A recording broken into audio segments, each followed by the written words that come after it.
লা ইলাহা ইল্লাল্লাহ, কালিমা লা ইলাহা ইল্লাল্লাহ।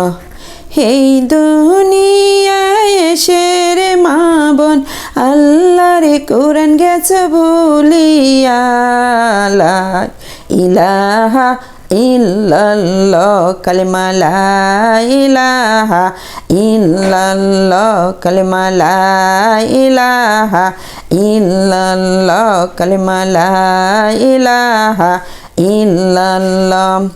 সংসার ধর্ম পেয় গো মা বোন, সংসার ধর্ম পেয় গো মা বোন, নামাজ রোজা দেশ ছাড়িয়া, লা ইলাহা ইল্লাল্লাহ, কালিমা লা ইলাহা ইল্লাল্লাহ, কালিমা লা ইলাহা ইল্লাল্লাহ, কালিমা লা ইলাহা ইল্লাল্লাহ। টিভি সিনেমা দেখে রে মা বোন, টিভি সিনেমা দেখে রে মা বোন, ফরজ পর্দা দিস ছাড়িয়া, লা ইলাহা ইল্লাল্লাহ, কালিমা লা ইলাহা ইল্লাল্লাহ, কালিমা লা ইলাহা ইল্লাল্লাহ। লা ইলাহা ইল্লাল্লাহু মুহাম্মাদুর রাসূলুল্লাহ। সবাই বলেন সাল্লাল্লাহু আলাইহি ওয়াসাল্লাম। আমাদের ফরজ পর্দা করতে হবে। নামাজ যেরকম ফরজ তেমন পর্দাও আমাদের ফরজ। ফরজ পর্দা না করে নামাজ পড়লে সেই নামাজ আল্লাহর দরবারে কবুল হবে না, হবে? কখনোই হবে না। নামাজ যেরকম আল্লাহ পাক রব্বুল আলামিন ফরজ করে দিয়েছেন, সেই রকম পর্দা ফরজ করে দিয়েছেন, সেরকম মা বাবার খেজমত ফরজ করে দিয়েছেন, শ্বশুর শাশুড়ির খেজমত ফরজ করে দিয়েছেন। বাড়ির পাশে গরিব দুঃখী এতিম মিসকিনকে দেখা যাবে কিনা বলেন? এইগুলো করার দরকার আছে কিনা? ও সোনার মা বোনেরা, কান লাগান, খেয়াল করে শুনুন। ও মা গো, আমার আল্লাহর নবী, আল্লাহর হাবিব ওই জাহান্নামের মালিক চিৎকার দিয়ে, জাহান্নামের মালিক চিৎকার দিলেন, এমন চিৎকার দিলেন, ওই চিৎকারের তাড়নায় হাসরের মাঠ, হাসরের ময়দান থরথর করে কাঁপলেন। হাসরের ময়দান যখন থরথর করে কাঁপতে লাগলেন, আমার নবীজির উম্মতেরা ইয়া নফসি করতে লাগলেন, ইয়া নফসি করতে লাগলেন। আমার নবীর উম্মতগুলো বেহুশ হয়ে মাটিতে পড়ে যায়, আমার নবীর উম্মতগুলো বেহুশ হয়ে মাটিতে পড়ে যায়, জিহ্বা বেরো যায় নাভির স্থলে চলে এসে আমার নবীজি আল্লাহকে ডেকে বলে, ও দয়ার আল্লাহ, ময়ার আল্লাহ, ও আল্লাহ, আমার উম্মতেরা হায় হুতাশা হয়ে গেছে, আমার উম্মতেরা অজ্ঞান হয়ে মাটিতে পড়ে গেছে। ও আল্লাহ, আপনি এই জাহান্নামকে ঠেকান, আর আপনি যদি এই জাহান্নামকে না ঠেকান তাহলে এই যে আমি সেজদায় পড়ে যাব। আমার নবীজি বাচ্চা আল্লাহর মুরগির মতন মাকামে মুহাম্মদের নিচে আরশের ছায়াতলে সেজদায় পড়ে গেলেন। সেজদায় পড়ে কান্দে গো নবীজি, উম্মতি বলে যারে যার মাফ করিয়া দাও গো আল্লাহ, উম্মতি আমার গুনাহগার। আল্লাহুম্মা সাল্লি আলা সাইয়্যিদিনা মাওলানা মুহাম্মদ ওয়া আলি সাইয়্যিদিনা মাওলানা মুহাম্মদ। আল্লাহুম্মা সাল্লি আলা সাইয়্যিদিনা মাওলানা মুহাম্মদ ওয়া আলি সাইয়্যিদিনা মৌলানা মুহাম্মদ।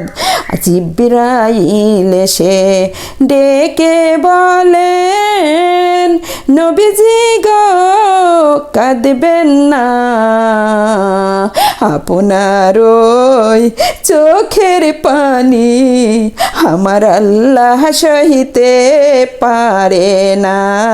আল্লাহুম্মা সাল্লি আলা সাইয়্যিদিনা মৌলানা মুহাম্মদ ওয়ালা আলি সাইয়্যিদিনা মৌলানা মুহাম্মদ। আমার নবীজি সেজদায় পড়ে গেছে, আমার নবীজির দাড়ি মুবারক ভিজে যায় রে, আমার নবীজির বুক ভিজে যায় রে। ও জিব্রাইল, জিব্রাইল রে, আমি তো আমার বন্ধুর কান্না সইতে পারি না রে জিব্রাইল। ও জিব্রাইল, আমার বন্ধুর দাড়ি মুবারক ভিজে যায় রে, বুক ভিজে যায় রে। ও জিব্রাইল, আমার বন্ধুর যদি এক ফোঁটা পানি ওই জমিনের ভিতরে পড়ে, ও জিব্রাইল, ওই জমিনটার গাছগাছালি লতা পাতা কিছুই হবে না রে। ও জিব্রাইল, জিব্রাইল রে, এই মস্কুটটা নিয়ে যায় আমার বন্ধুর কাছে দাও। এই মস্কুটের ভিতরে যে পানি আছে, এই পানিটা যেন আমার বন্ধু ওই জাহান্নামের দিকে নিক্ষেপ করে। জোরে জোরে বলেন সুবহানাল্লাহ। জিব্রাইল সাল্লাল্লাহু আলাইহি ওয়াসাল্লাম আমার নবীজির কাছে চলিয়া গেলেন। নবীজির কাছে যখন চলিয়া গেলেন, আমার নবীজি সেজদায় পড়ে আসে। এইবার ওই জিব্রাইল সাল্লাল্লাহু আলাইহি ওয়াসাল্লাম বলেন, ও আল্লাহর হাবিব, আল্লাহর পয়গম্বর, ও আল্লাহর রাসূল, আপনি সেজদার থেকে মাথা তোলেন। আমার আল্লাহ পাক রব্বুল আলামিন আপনার চোখের পানি সইতে পারে না। ও আল্লাহর হাবিব, আল্লাহর পয়গম্বর, আপনি মাথাটা উঠান। এই দেখেন আল্লাহ পাক রব্বুল আলামিন এই মস্কুটটা দিয়েছে, এই মস্কুটের ভিতরে যে পানিটা আছে, এই পানিটা আপনি জাহান্নামের দিকে নিক্ষেপ করেন। বলেন সুবহানাল্লাহ। এইবার আমার নবীজি মাথা তুললেন, সেজদার থেকে মাথা তুললেন, সেজদার থেকে মাথা তুলিয়া ওই মস্কুটটা হাতে নিলেন। ওই মস্কুটটা হাতে নিয়ে দেখছেন ওই মস্কুটের ভিতরে মাত্র এক ফোঁটা পানি আছে। কয় ফোঁটা পানি আছে? মাত্র এক ফোঁটা পানি আছে। এইবার আমার নবীজি বলেন, ও জিব্রাইল, জিব্রাইল রে, এই মস্কুটের ভিতরে যে এক ফোঁটা পানি আছে, এই এক ফোঁটা পানি থেকে কি জাহান্নাম দূরে সরে যাবে? জিব্রাইল সাল্লাল্লাহু আলাইহি ওয়াসাল্লাম বললেন, ও আল্লাহর হাবিব, আল্লাহর পয়গম্বর, ও নবীজি, আপনি এক ফোঁটা পানি বিসমিল্লাহ সহকারে ওই জাহান্নামের দিকে নিক্ষেপ করেন। বলেন সুবহানাল্লাহ। আমার নবীজি ওই মস্কুটটা হাতে নিয়ে এইবার জাহান্নামের দিকে চলে গেলেন। জাহান্নামের দিকে যাইয়া বিসমিল্লাহির রহমানির রহিম বলিয়া ওই পানিটা জাহান্নামের দিকে নিক্ষেপ করলেন। জাহান্নাম অনেক দূরে সরে গেল। বলেন সুবহানাল্লাহ। জাহান্নাম যখন অনেক দূরে সরে গেল, আমার নবীজি আল্লাহকে ডেকে বললেন, ও আল্লাহ, আল্লাহ গো, এই পানিটা কি রহমতের পানি ছিল? আমার আল্লাহ পাক রব্বুল আলামিন বললেন, না বন্ধু না, এই পানিটা কোনো রহমতের পানি নয়। আমার নবীজি বললেন, ও আল্লাহ, আল্লাহ গো, এই পানিটা কি কাউসারের পানি ছিল? আমার আল্লাহ পাক রব্বুল আলামিন বললেন, না বন্ধু, এই পানিটা কোনো কাউসারের পানি না। আমার নবীজি বললেন, আল্লাহ গো, এই পানিটা কি জান্নাতের পানি ছিল? আমার আল্লাহ বললেন, না হাবিব, ও আমার বন্ধু, এই পানিটা কোনো জান্নাতের পানি না। আমার আল্লাহ, আমার নবীজি ডেকে বলল, তাহলে এটা কিসের পানি আল্লাহ? আমার আল্লাহ পাক রব্বুল আলামিন বলল, ও আমার হাবিব, আমার বন্ধু, এই পানিটা কোনো টিউবওয়েলের পানি না, এই পানিটা কোনো খালবিলের পানি না, এই পানিটা কোনো কোনো রহমতের পানি না, এই পানিটা কোনো জান্নাতের পানি না, এই পানিটা কোনো কাউসারের পানি না। ও আমার বন্ধুরে, তুমি শুনিয়া রাখো, তোমার উম্মতেরা যখন মাহফিলে বসেছে এসে গুনার কথা স্মরণ করে মাহে রমজান মাসে মহাফিলে বসেছে, ওই মহাফিলে বসে গুনার কথা স্মরণ করে চোখের পানি ছেড়ে যখন কান্না করেছে, আমি ফেরেশতাকে পাঠিয়ে দিয়ে ওই পানিটা আমি জমিনে পড়তে দেইনি, ওই পানিটা আমার মস্কুটের ভিতরে ওই ফেরেশতা এনেছে। বলেন সুবহানাল্লাহ। তাহলে আমাদের চোখের পানি ছেড়ে কান্নার দরকার আছে কিনা বলেন? চোখের পানি ছেড়ে দিয়ে কাঁদতে হবে আল্লাহর দরবারে। কবুলের মালিক আমার আল্লাহ, আল্লাহ কবুল করে নেবে। বলেন সুবহানাল্লাহ। লা ইলাহা ইল্লাল্লাহ, কালেমা লা ইলাহা ইল্লাল্লাহ, কালেমা লা ইলাহা ইল্লাল্লাহ। আমার শিশুকাল গেল, যৌবনকাল গেল, চুলেতে পাক ধরিল, হঠাৎই একদিন শুনবা গো মা আমার মরণ হয়েছে। কালেমা লা ইলাহা ইল্লাল্লাহ, কালেমা লা ইলাহা ইল্লাল্লাহ, কালেমা লা ইলাহা ইল্লাল্লাহ, কালেমা লা ইলাহা ইল্লাল্লাহ। আমার শিশুকাল গেল, যৌবনকাল গেল, চুলেতে পাক ধরিল, হঠাৎই একদিন শুনবা গো বন্ধু আমার মরণ হয়েছে। কালেমা লা ইলাহা ইল্লাল্লাহ, কালেমা লা ইলাহা ইল্লাল্লাহ, কালেমা লা ইলাহা ইল্লাল্লাহ। পূর্ব থেকে ওঠে রে বেলা, পশ্চিমেতে রওনা দেয়, আমার হায়াত রিজিক শেষ হয়ে যায়, কবর ডাকছে বারে বার। কালেমা লা ইলাহা ইল্লাল্লাহ, কালেমা লা ইলাহা ইল্লাল্লাহ, কালেমা লা ইলাহা ইল্লাল্লাহ। লা ইলাহা ইল্লাল্লাহু মুহাম্মাদুর রাসূলুল্লাহ সাল্লাল্লাহু আলাইহি ওয়াসাল্লাম।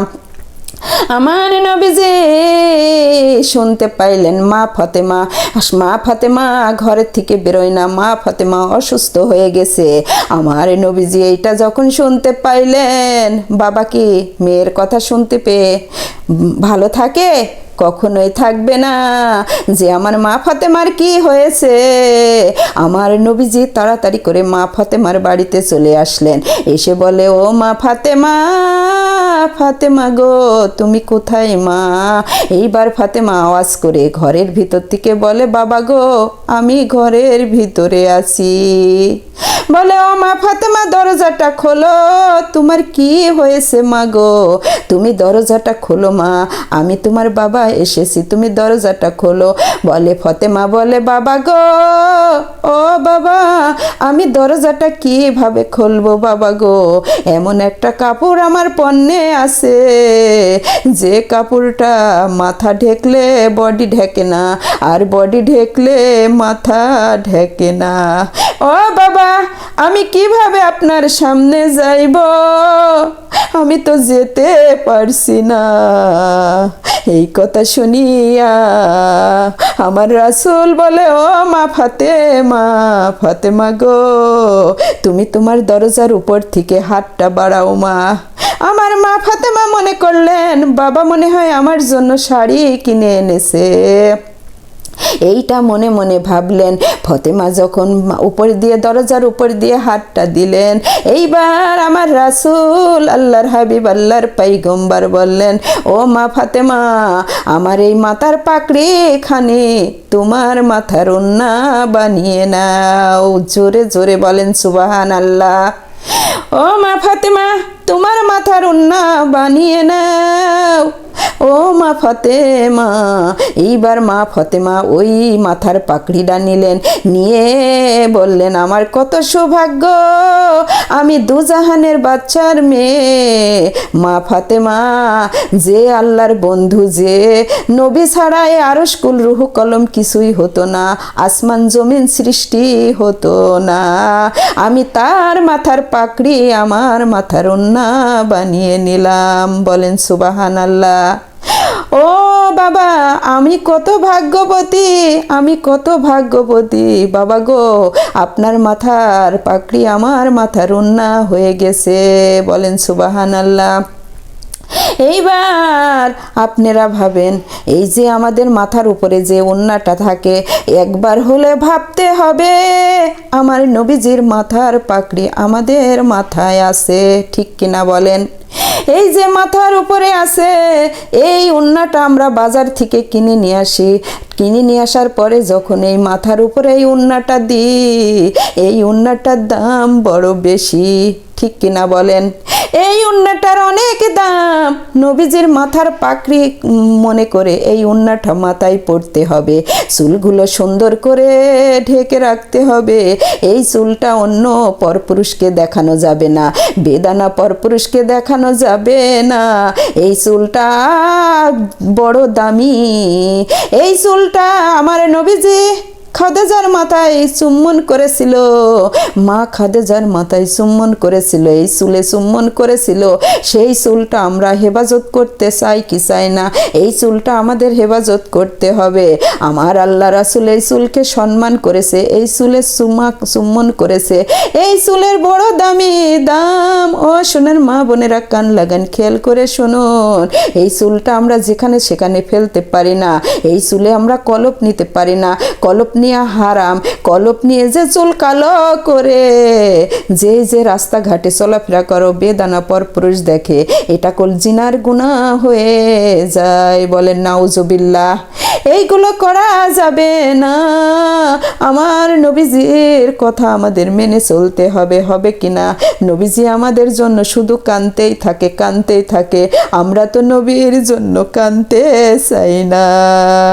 এমন দার দিন নবী আমার আর আসবে না এই জগতে, এমন দার দিন নবী আমার আর আসবে না এই জগতে। এখনো কান্দে নবী উম্মতি উম্মতি বলিয়া সোনার মদিনাতে, থাকিতো যদি আমার পাখা যাইতাম উইরা উইরা রে, থাকিতো যদি আমার পাখা যাইতাম উইরা উইরা রে। নবীর ভুরু দুটি মেলা ছিল যেন তর দেখে সবই কাটা যাবে যত গুনাহগার উম্মত। বলেন সুবহানাল্লাহ। নবীর ভুরু দুটি মেলা ছিল যেন তরোয়ার, দেখে সবই কাটা যাবে যত গুনাহগার উম্মত।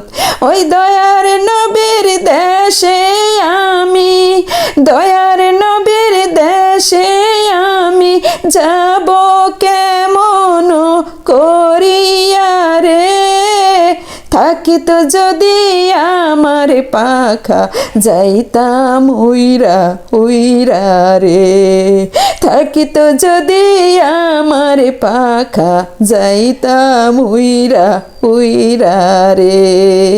নবীর আঙুল গুলি সরু ছিল, লম্বা দুটি হাত বিজলের মতো পার করিবে ফুল সিরাতের ঘাট। বলেন সুবহানাল্লাহ।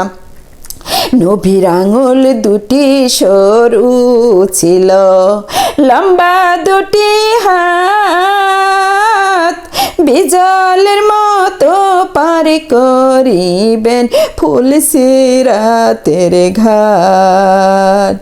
ওই সোনার নবীজির রওজায় যাব কেমন করিয়া রে, থাকিত যদি আমার পাখা যাইতাম উইরা উইরা রে, থাকিত যদি আমার পাখা যাইতাম উইরা উইরা রে।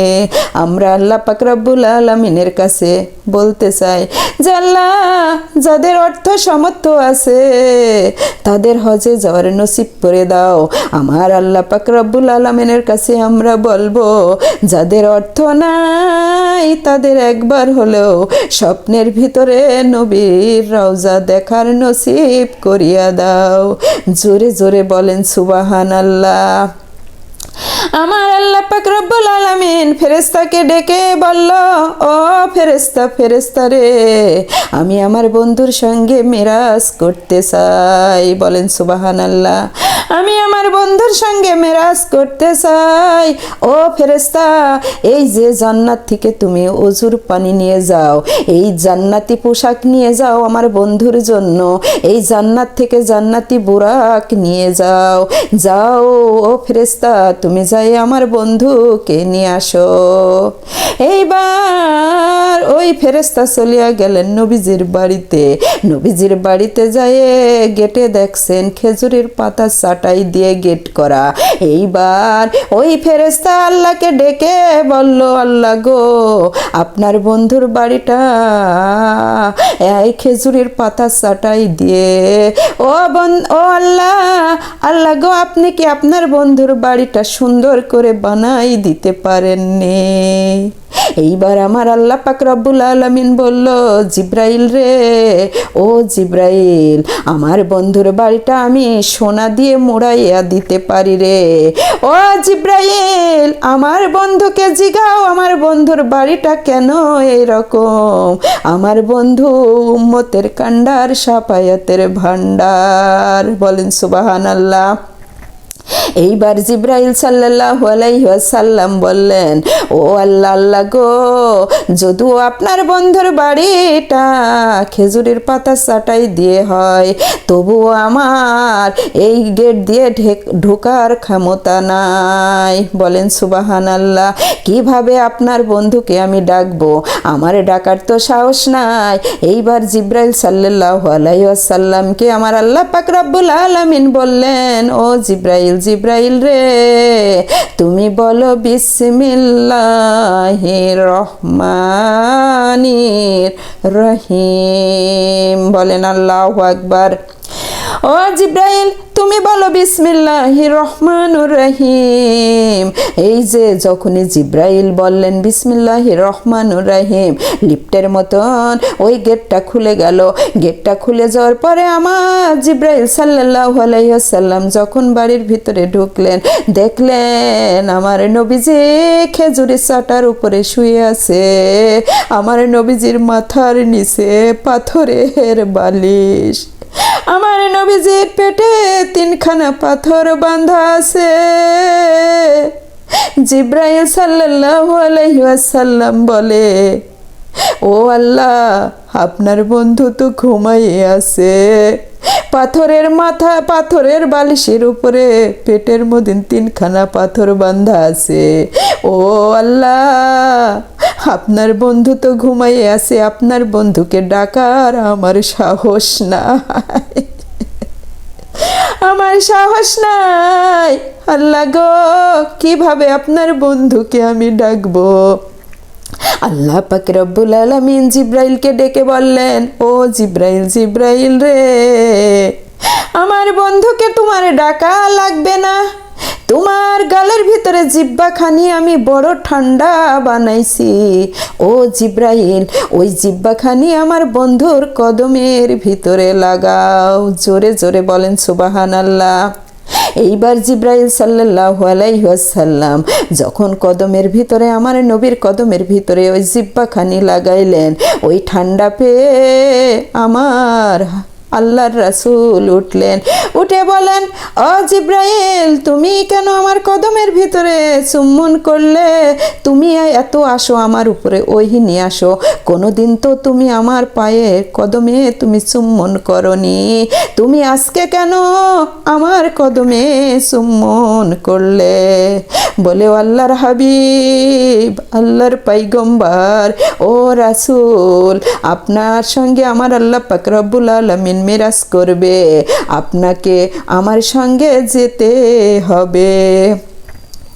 এইবার আমার নবীজি কাঁদতে লাগলো, ও জিব্রাইল, জিব্রাইল রে, 30,000 পথ অতিক্রম করতে হবে, আমি কিভাবে যাব রে জিব্রাইল? ও জিব্রাইল, আমার গুনাহগার উম্মতকে ফেলে আমি যাইতে পারবো না। ও জিব্রাইল, আমার গুনাহগার উম্মতের কি হবে? এইবার জিব্রাইল সাল্লাল্লাহু আলাইহি ওয়াসাল্লাম আল্লাহকে ডেকে বলল, ও আল্লাহ, আপনার বন্ধু তো আসতে চায় না তার গুনাহগার উম্মতের জন্য। আল্লাহ পাক রব্বুল আলামিন বললেন, ও ফেরেশতা, ফেরেশতা রে, আমার বন্ধুকে বলো তার গুনাহগার উম্মতের জন্যই তাকে ডাকছি। বলেন সুবহানাল্লাহ। এই কথা শুনিয়া আমার নবীজি ওই যে জান্নাতের পানি দিয়ে ওযু করলেন, জান্নাতি পোশাক পরলেন, এইবার ওই বুরাকের কাছে যাইয়া দাঁড়াইয়া আবার কাঁদতে লাগলেন, বুরাকের কাছে যাইয়া আবার কাঁদতে লাগলেন। জিব্রাইল সাল্লাল্লাহু আলাইহি ওয়াসাল্লাম বললেন, ও আল্লাহর হাবিব, আল্লাহর পয়গম্বর, ও আমার নবীজি, আপনি কেন আবার কাঁদেন? এই বুরাকের কাছে এসে আবার কেন কাঁদেন? এইবার বলে, ও ফেরেশতা, ফেরেশতা রে, আমার জন্য আল্লাহ পাক রব্বুল আলামিন এই যে জান্নাতে যাওয়ার জন্য বুরাক পাঠাইছে, সপ্ত আসমানে যাওয়ার জন্য, কিন্তু আমার মুমিন মুমিনা বান্দা বান্দি যখন আমার কাছে প্রশ্ন করবে, আমার রাসূল আমাদের না নিয়ে ওই জান্নাতে গেছে বুরাকের পিছনে সোয়ার হয়ে, কিন্তু আমাদের তো নিল না, আমরা কিভাবে যাইব? আমার উম্মতেরা আমাকে প্রশ্ন করবে, আমি তখন কি বলবো রে জিব্রাইল? এইবার জিব্রাইল সাল্লাল্লাহু আলাইহি ওয়াসাল্লাম আল্লাহর কাছে বললেন, আল্লাহ গো, আপনার বন্ধু তো যেতে চায় না, বলে আমার গুনাহগার উম্মতগুলো